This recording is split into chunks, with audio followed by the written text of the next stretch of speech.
আজকে ডে 2। আজকে আমি কি শিখলাম বলবো না, আজকে আমি কি অনুভব করলাম, আজকে আমার একটা অনুভূতি হয়েছে যেটা আমি তোমাদের সাথে শেয়ার করতে চাই।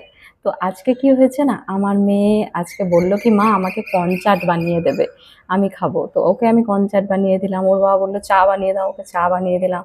বললো মা ঠান্ডা জল দাও, আমি সব জোগাড় দিয়ে আমি বললাম যে আমি না আসছি, একটু পটি করে আসি।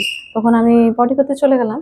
তখন একটু মানে 1 থেকে 3 মিনিট হয়ে থাকবে এমনি, তখন দেখছি আমার মেয়ে চলে এসছে ওই কর্নচাটটাকে নিয়ে।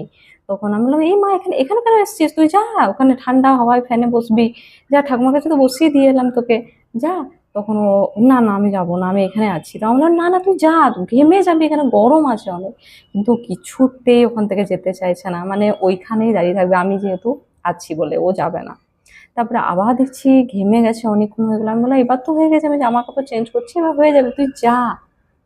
ভেতরে বাবা এসিতে আছে, ওখানে তুই বাবার সাথে গিয়ে বস, আরামসে ঠান্ডাতে বসে বসে কনসার্ট খা, এখানে কেন গরমে ঘামতে এসছিস।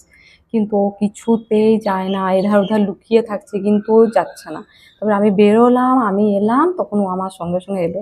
আর তারপর যখন ওর বাবাকে এসে আমি ঘটনাটা বললাম, তখন ওর বাবা বলছে আরে যখন আমিও পটি করতে যাবো তখন তুই এমনি দাঁড়াবি। বলছে কেন, এত ঘেমে আমি কেন দাঁড়াতে যাব। তো যে জিনিসটা ও আমার জন্য ইজিলি করছে, সেই জিনিসটা ও বাবার জন্য করবে না।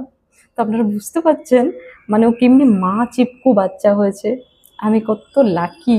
আমি জানি এই জিনিসটা আপনারা রিলেট করতে পারবেন, কারণ অনেক বাচ্চা এই জিনিসটা ছোটবেলায় করে থাকে। যেমনি আমার হাজবেন্ডই আমি আমার শাশুড়ি মাকে এই কথাটাগুলোই বলছিলাম এখনই, তখন মা বলছে হ্যাঁ ছোটবেলায় এবি করতো, আর যে আমার ছোট মেয়ে ছিল মানে আমার ছোট ননদ সে এবি করতো।